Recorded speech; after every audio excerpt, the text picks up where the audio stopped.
सेवक कौन है? बोले सेवक सोई जो करे सेवकाई, जो सेवा करता है वही सेवक है। और कैसी सेवा? बोले ऐसी सेवा नहीं, लेन देन को सेवा नहीं कहते, लेन देन को तो व्यापार कहते हैं।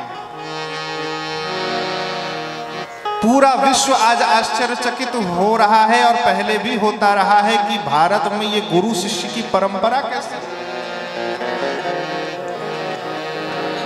आज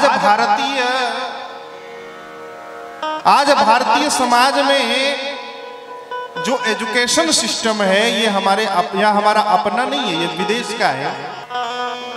आज भारत में जो एजुकेशन सिस्टम है उसमें धन देकर विद्या प्राप्त की जाती है, ये भारतीय पद्धति नहीं। लेकिन देखिए हमारी प्राचीन भारतीय पद्धति, हमारी प्राचीन पद्धति में बड़ा विशुद्ध भाव था सेवा का। बालक सेवा करता था, गुरु के आश्रम में रहकर और विद्या प्राप्त करता था, और गुरुदेव कुछ मासिक रुपया पैसा कुछ नहीं ग्रहण करते। और जब विद्या पूर्ण हो जाती थी तब फिर गुरुदेव को यथा योग्य, यथा संभव, यथा श्रद्धा दक्षिणा प्रदान करके अपने घर को लौट गए। विश्व आश्चर्यचकित कि ये फ्री वाला मामला यहां भारत में कैसे आ गया, यार क्या ये होना संभव है? क्यों भाई? विदेशों में संभव नहीं होने आश्चर्य क्यों होता है? क्योंकि हमारे यहाँ त्याग की प्रधानता रही है।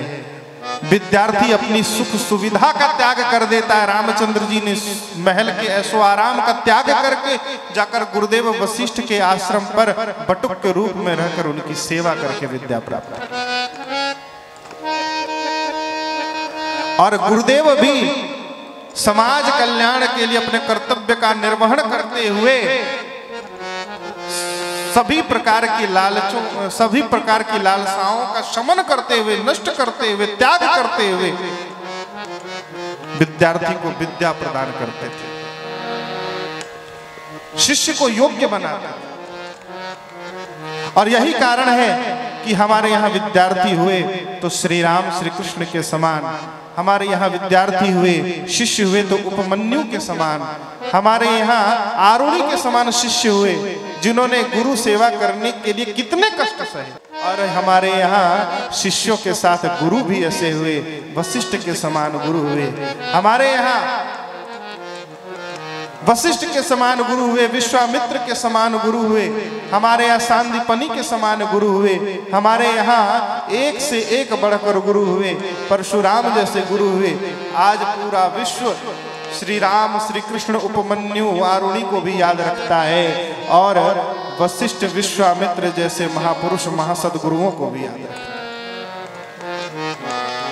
बाकी तो कितने टीचर आते हैं और चले जाते हैं और समय के कालक्रम में चलकर लुप्त हो जाएंगे, लेकिन आज इनको कौन याद नहीं, कौन नहीं जानता है विश्वामित्र का नाम, कौन नहीं जानता है वशिष्ठ का नाम, कौन नहीं जानता है परशुराम जी का नाम। यहां तक कि शुक्राचार्य जो दैत्यों के गुरु, उन्होंने कभी दैत्यों का अहित नहीं चाहा।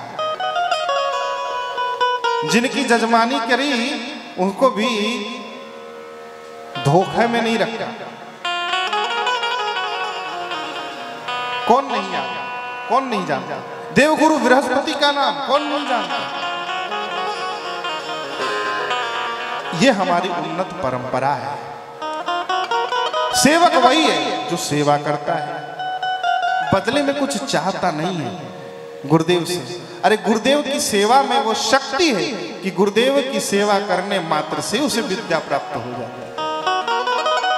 और हमारे इतिहास में ऐसे 1, 2, 10, 20 सैकड़ों नहीं अपितु हजारों लाखों उदाहरण शास्त्रों में भरे पड़े हैं, इतिहास में लिखे हैं, जहां पर अंगूठा लगाने वाला विद्यार्थी भी गुरु कृपा से प्रकांड विद्वान बना।